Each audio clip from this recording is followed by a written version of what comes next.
During the past week, dozens of American cities have been plagued by violent protests following the police killing of an African-American man, George Floyd, in Minneapolis, Minnesota. What began as peaceful protests in several cities against systemic racism has struck a deep chord and has now spread to many more countries across the world, including Canada, and of course, a large protest on the weekend here in Montreal.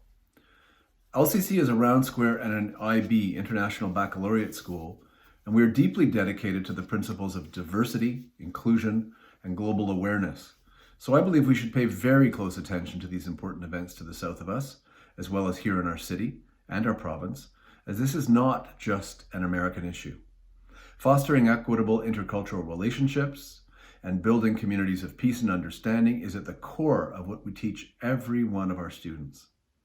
These are also the key components of the many active learning opportunities our students are offered as they progress through our school. But of course, students need to first understand what structural racism is and how to identify it. And also, we all need to have the courage to be willing to stand up where necessary when we see racism, to be a peacemaker, a difference maker when it comes to real-world issues of equity and inclusion. We are not immune to racial issues and racial inequity in Quebec and Canada. So of course, every LCC student has to be a proactive agent of change and an ambassador of racial harmony. Our Prime Minister spoke out just a couple of days ago and asked us all to step up and be part of the healing. And former US President Barack Obama has suggested that the right to demonstrate is indeed very important in a democracy. But he reiterated that such gatherings must be peaceful and sustained to lead to effective action of change, if we're truly to address structural racism. This week, Obama also urged people to make this moment a real turning point to bring about real change.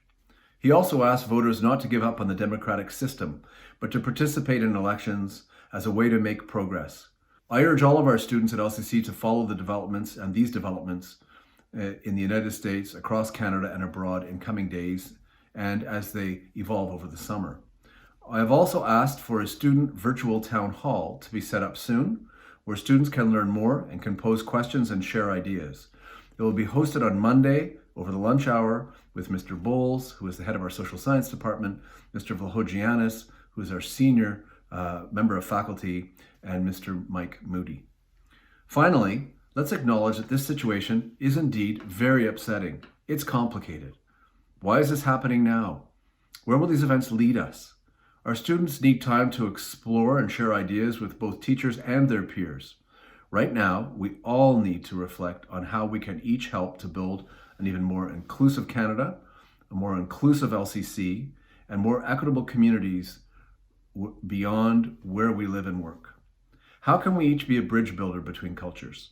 Beyond the pandemic, at this moment, there is surely nothing more important. Thank you.